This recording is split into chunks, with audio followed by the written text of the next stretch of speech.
Sí, justamente mientras todo esto ocurre en las calles de Guayaquil, también en las instancias gubernamentales, en el gobierno central, hay bastante pleito por estas disputas entre ejecutivo y legislativo, que esto quisiéramos que se resuelva para que justamente los ecuatorianos podamos vivir en paz también. Y por eso hemos invitado aquí a esta jornada el analista económico Mauricio Alarcón Salvador, para justamente analizar la relación entre ejecutivo y legislativo, esta pugna que ahora se menciona acerca de que Guadalupe Llori quiere recuperar, por ejemplo, la presidencia de la Asamblea. Ahí nos acompaña justamente con su camarita y vía Zoom. ¿Cómo está, Mauricio? Bienvenido a Péndulo. Qué bueno que nuevamente nos encontramos, Jorge, Vero, Jimena. Pues, ¿qué decir de esta relación que ha sido caótica desde el primer momento?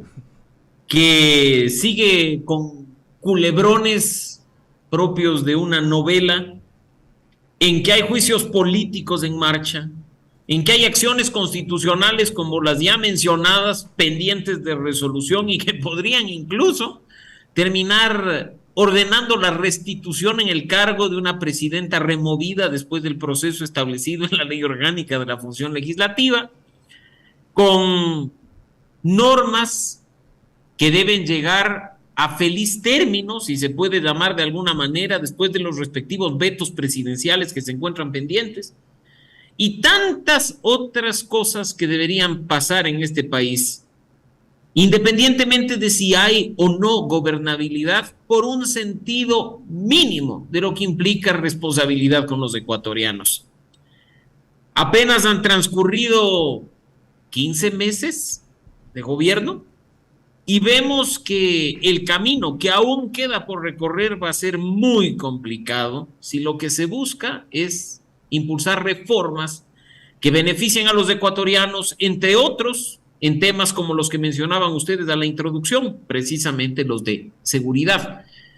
Mientras no se solucione esa pugna, esa lucha de egos entre distintos actores políticos, creo que el gran perdedor es el pueblo ecuatoriano. Ahora, Mauricio, mañana el Ejecutivo y la Asamblea se sientan a dialogar supuestamente a partir de las 9:30 para poder llegar a atender estos puentes de comunicación y de acuerdos.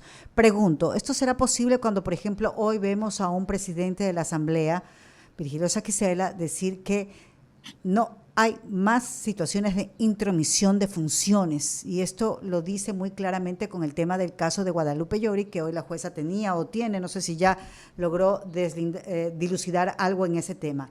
Entonces, la intromisión de funciones que se ha visto permanentemente en los últimos tiempos, ¿va a permitir definitivamente solamente tomarse la foto mañana o abrir ese diálogo y esas conversaciones que estamos esperando todos? Ojalá, Verónica, no sea simplemente tomarse una foto, que es algo a lo que ya nos tienen acostumbrados buena parte de nuestros políticos. Sonreír ante la cámara, pero después hacer barbaridad tras barbaridad en perjuicio de todos nosotros. Cuando hablamos de este tipo de procesos, del ideal o del deber ser de un país como el nuestro, en el que desde distintas opciones políticas, organizaciones políticas, deberían juntarse para discutir los temas prioritarios con un sentido de país, pero no, seguimos pensando en función de los intereses de nuestros caudillos, nuestros intereses propios, o como decían, nuestros egos y vanidades, dejando al país a un lado y actuando de una manera casi que infantil en temas que demandan trabajo serio y mancomunado en torno al país y sus prioridades.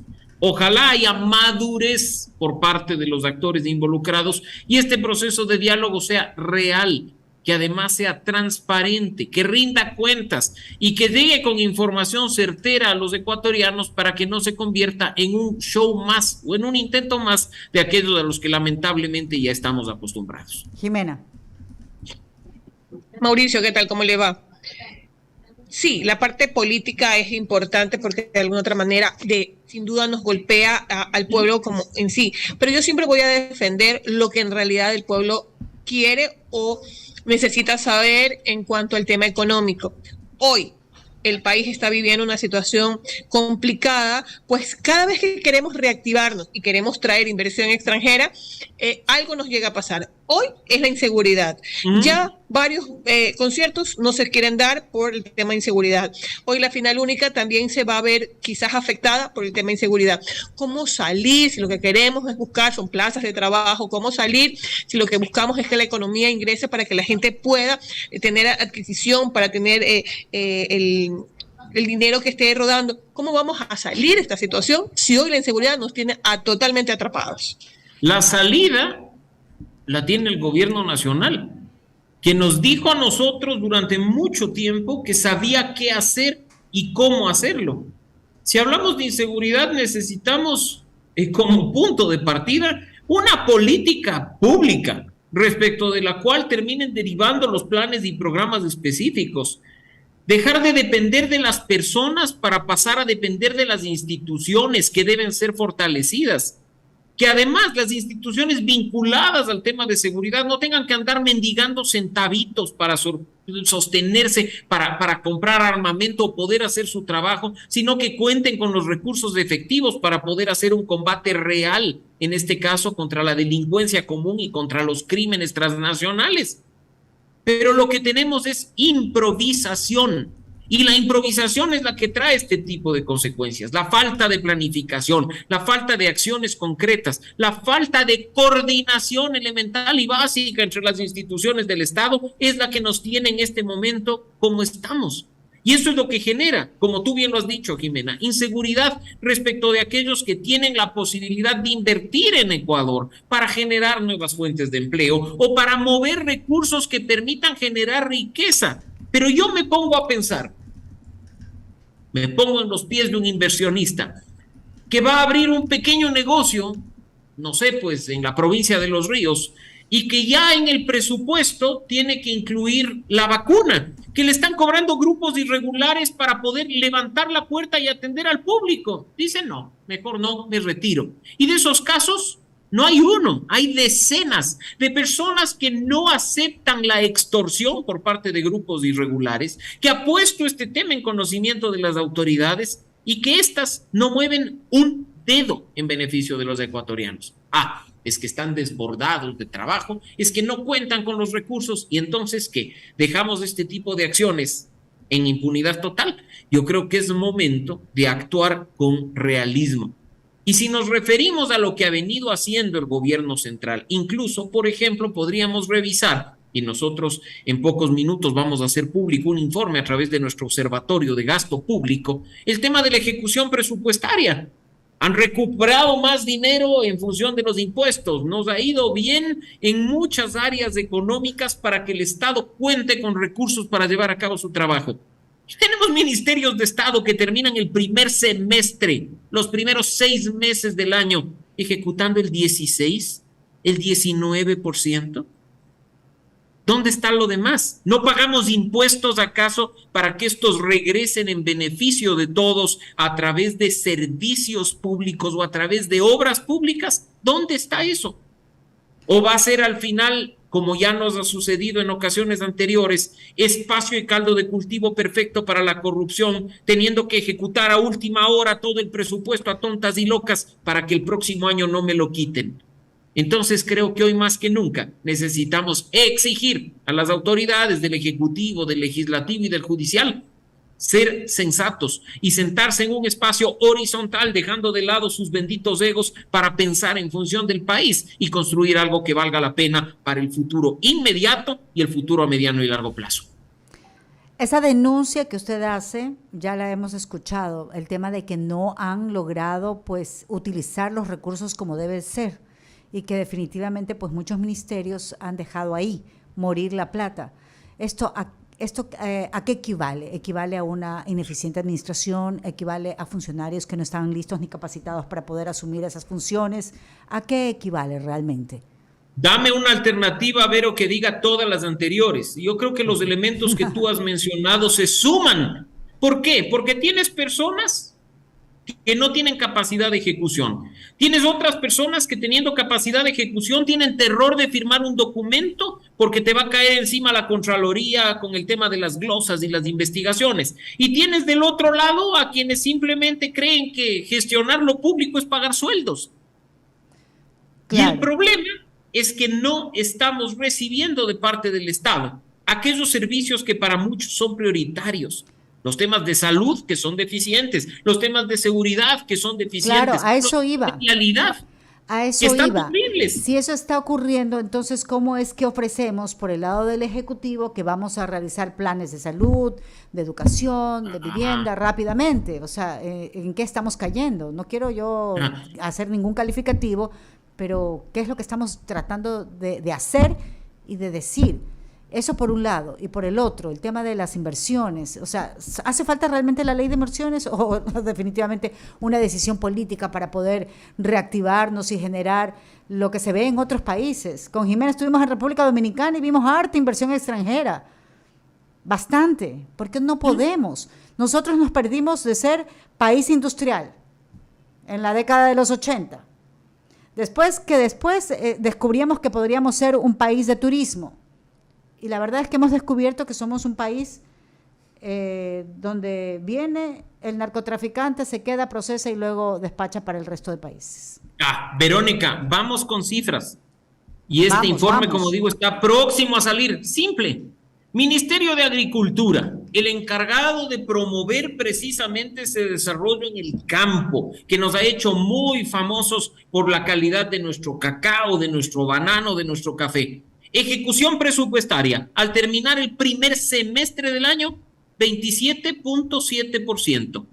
27.7%, una cuarta parte del presupuesto ejecutado en los primeros 6 meses de gobierno.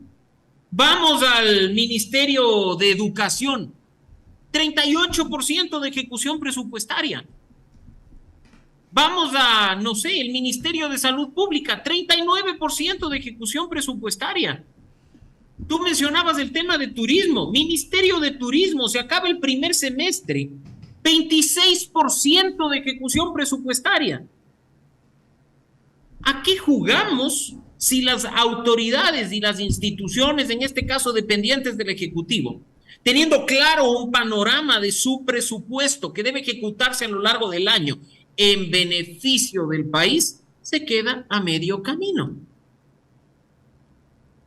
Ahora comprenderán ustedes, con cifras como las que he mencionado, por qué estamos con problemas en el sector salud, por qué estamos con problemas en el sector educación, y que no nos digan que no hay plata, porque del estudio que hemos hecho nosotros en nuestro Observatorio de Gasto Público, y les he mencionado apenas uno de los detalles, la recaudación tributaria por parte del gobierno central a través de su servicio de rentas internas ha sido muy exitosa respecto de lo que fue el año 2021, por citar un ejemplo. 28% se ha incrementado la recaudación tributaria al cierre del primer semestre de 2022. ¿Qué está pasando entonces? Ineficiencia en perjuicio de todos. Creo que es momento de que las autoridades de manera responsable nos rindan cuentas y nos den explicaciones sobre este y otros temas. Entonces ahora no hay que decir ¿y dónde está la plata?, sino ¿por qué no se usa la plata, Jimena? Imagínate, nos quejamos porque tenemos exceso de personal, tenemos exceso en los ministerios, pero ni porque tengamos tanta gente podemos utilizar esos recursos para poder hacer algo por el país. La verdad es que es una situación bastante complicada. Vuelvo, repito, sí, la parte política es importante porque de eso genera muchas cosas, pero yo sigo pendiente de quien está en la calle y está preocupado de saber cómo llevar su comida a la casa, que hoy por hoy no solo no puede llevarla porque no tiene trabajo, sino porque la inseguridad lo está matando, entonces no puede salir de la casa. Entonces, ¿qué vamos a hacer? Esa es mi preocupación y efectivamente, como lo dice Mauricio, el gobierno tiene que hacer algo. O sea, aquí ya no hay como darle vueltas al asunto, hay que tomar una decisión. La mafia, el narcotráfico se está adentrando y los estamos dejando pasar. Totalmente, y solo complemento para que ustedes hagan una relación respecto de lo que pasa en el país. Problemas con los pueblos y nacionalidades indígenas que derivaron en las protestas del mes de junio.